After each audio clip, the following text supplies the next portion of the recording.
on like the internet game, social media, if you're not evolving with the times, you're gonna get left behind and you're straight up just gonna go out of business. Like, all right, what's up, guys? We're back. Yes, we are still in the same car on the same road. This time we're doing a little bit of a different topic. Again, I'm here with JP, broker parcel seller, and buyer agent Nate Topete right here in the back. Today we're talking about marketing. So something that both you and I studied in college. It was like a 10-year gap, so maybe our curriculum wasn't necessarily the same, but pretty similar. It's all within the same realm. It's something I actually don't do for myself. All of my marketing is network based. It's all word of mouth. It just goes from one person to the next. And so what marketing techniques are you currently using? What do you do for yourself? So there's like a lot of different ways to market, right, in real estate or any type of business. They're all great. You just gotta work them properly and see what works best for you. So I know there's realtors that are heavy into mailers. They do a lot of mailing campaigns. They do a lot of every door direct mail, and it works for them. And you just have to be consistent. A lot of realtors are still door knock or cold call. I base my business on sphere of influence. So a lot of my business was just kind of just word of mouth. It is technically the strongest, right? Like if someone just watched a movie and they like, dude, JP, that was a badass movie. I'm like, dude, I want to go watch it, right? It's a lot better than kind of just seeing a commercial, and then like you see the commercial and then someone says, hey man, that was a good movie. Yeah. So it's a bigger push. But at the same time, there's also the marketing aspect and the branding play. So I think the branding play is a good long-term play, right? Because if you have a brand, the brand outlives you. And once people know the brand, then they know it's synonymous with whatever your brand exudes. So let's say if you go to the Four Seasons or the St. Regis, that's a luxury brand. You know what you're getting for. You don't really see commercials for that. Yeah. You don't, right? You don't need to. They don't need to. They know the brand. It's like with Ferrari. You don't see a Ferrari commercial. You don't. It's because people know the brand and what people like. I think a lot of people confuse brand with like just a name. It's not just a name. It's really what people associate, what they feel when they hear that name. That's kind of what brand is, like what you do to set yourself apart. So let's just take Ferrari, I guess, as a brand. They're known for high performance, high luxury sports cars, and everybody knows that those cars cost a lot of money, and they kind of associate them and they put them to a higher regard. And not once do you ever see a commercial for a Ferrari. No, because they've done a great job at building brand and they've made a good name for themselves. But like they're smart though, so like they'll do other things instead of like paying for commercials. So Ferrari's at the Le Mans, so Formula 1 racing, high-end racing, you've got all your rich guys at Monaco watching the Formula 1 races. Those are the guys that can afford to buy Ferrari. So at the same time, I think you have to know your client base well enough to know how to market towards them and target them very specifically and know how to speak to your client. So that's really important. And I think the big thing too is people, when they get into marketing, sometimes they get into this, which is really important, which I think is still important, where it's like, okay, if I pay $5,000 on email campaign, a mailer campaign. Yeah. What's my ROI? How long is it going to take? That's great, right? But like sometimes people have a hard time putting money into branding. Yeah. Having their logo, their mission statement, their story, right? Yeah. So it's got to align across all platforms too. It can't just look one way here and then look another way over here. It's got to be consistent. So there's another thing too where I was having another talk with another broker, and he tells me when he goes and gets a realtor, right, because he's a mortgage broker, he talks about, this is what I can do, right? This is what I can do, this is what I can do, this is what I can do, right? And I told him I don't do any of that stuff. This is who we are. I'm selling myself. I'm selling the story. I'm selling that. I'm not selling like I've done 200 loans this year or whatever. I can close your loan in 30 days. Yeah, everybody's gonna say.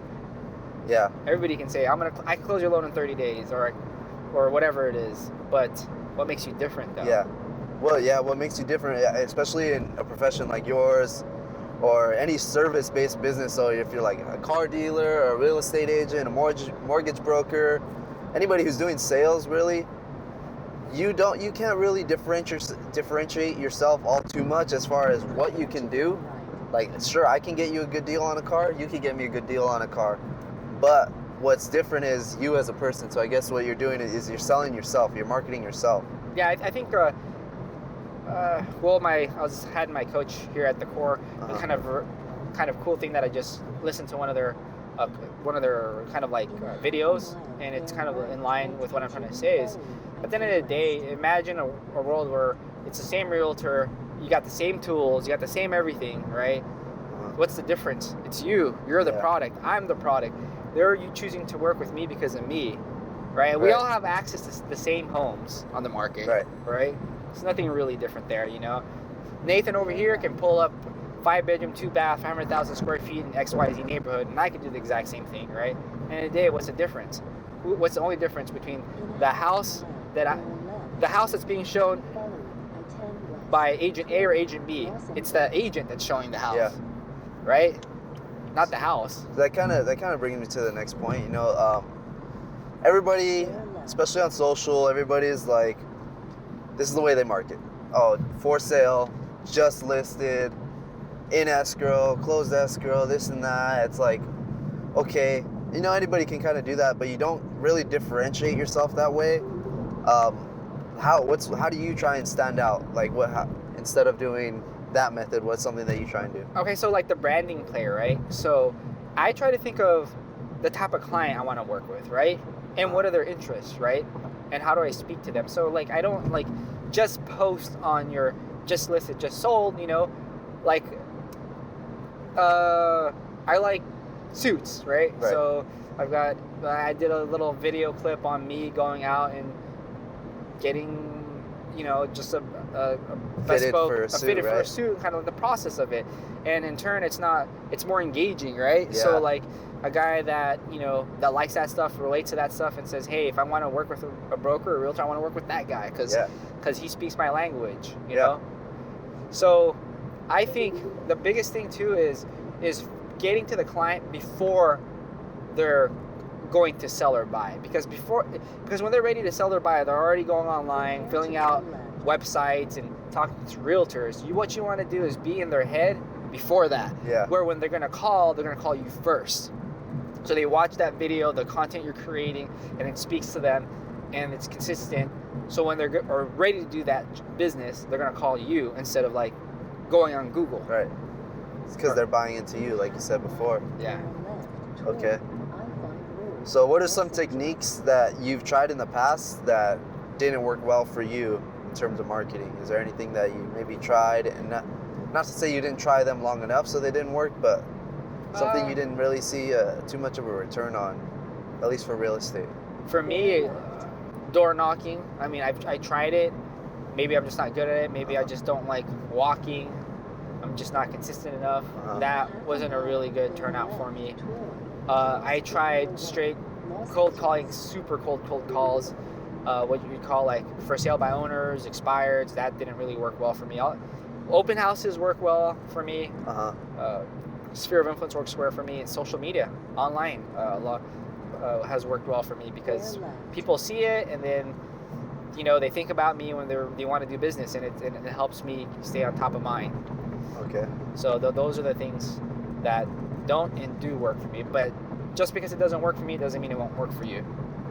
So you started what, like 10 years ago now? Like almost 10, yeah, basically 10 years ago around. So it was really different. So would you say that, so marketing has evolved since you started, so the past 10 years? And how has it evolved? Like, what's changed? Dude, it's changed so much, man. It's just so crazy. Like, when I got into business, it was just literally open houses, door knocking. If you had some money, you know, print ad.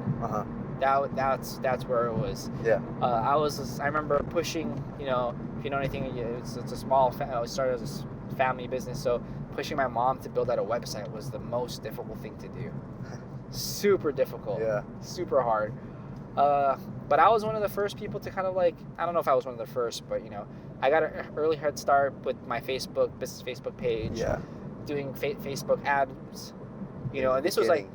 like 8 years ago, dude, you know? Yeah, and we see it in a lot of businesses where it's not just real estate related, but if you're not jumping on like the internet game, social media, if you're not evolving with the times, you're gonna get left behind, and you're straight up just gonna go out of business. Like That's what we've I'm seen it happen. that's what I'm banking on, to be honest, bro. Like Yeah. I'm banking on like all the older brokers who can't keep up, or all the bigger brokerages that can't.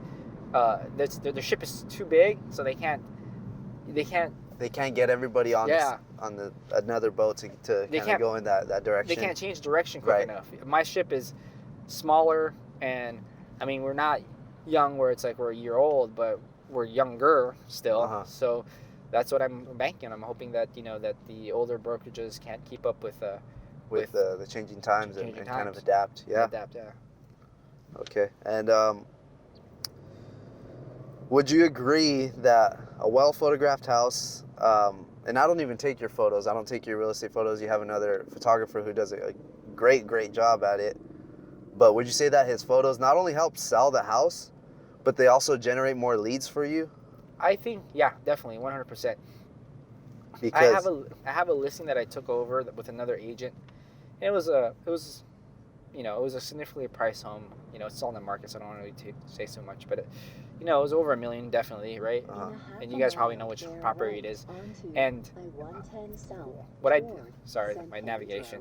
What I did notice a lot is the photos were horrible, and from what my client said is there was not as much traction. And when I'm emailing properties as a buyer's agent, Nate's in the back, the first properties I always send to my buyer's agents are the ones with nice photos. So there's a big difference, right? I mean, I want to get the client interested in the house. If I see a house that's taken with an agent's cell phone and like it's horrible, and I'm trying to get these first-time buyers out to go look at a house, I'm not going to send them that home. Yeah. A lot of agents, I think, they don't like to spend money on photos, but what they don't see the bigger picture, so it's a return on investment. So think of it this way. If I'm showing you photos of a house and I show you an iPhone photo and a photo taken with like a professional with a DSLR, you're going to tell the difference for one. But two, if I show you them, you're going to say, oh, hell yeah, the one with the DSLR, the professional one looks better. Well, let's go back to the last blog. So it's, again, knowing your numbers, right? So a lot of times realtors, they don't want to spend their money because they don't know how much is coming in, how much is going out, how much they can invest, what their margin is, what their profitability is. So it's knowing and understanding those numbers. So it's hard for them to justify, well, I just made like, 10 grand, but I don't know when I'm going to close my next deal, right? So I got to make this thing last, the next 3 months. It cost me $3,000 to live, So it's really, really understanding your numbers, knowing how much money you got to have to float you. Yeah, that's why that's important. How much money you can invest back. And then kind of understand like what, the cycle of your business, so really important stuff. The point I'm trying to make with the photos thing is I've seen it happen too with a few agents that I know personally.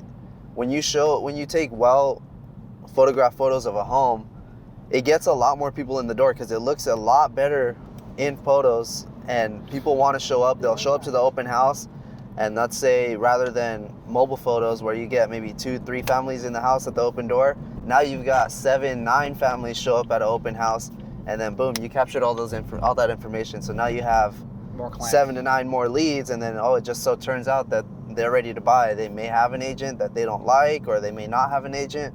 Well, whatever their case is, you've got more leads now because you spent a little bit more money on some photos. I think it's exposure, right? So like the better quality photos, the higher exposure, which means more realtors are going to send that particular home or listing to more clients. So, which in turn means your listing is getting higher exposure, more eyes on it. So that's the biggest thing. So that's the thing with like understanding your numbers and understanding the marketing business, right?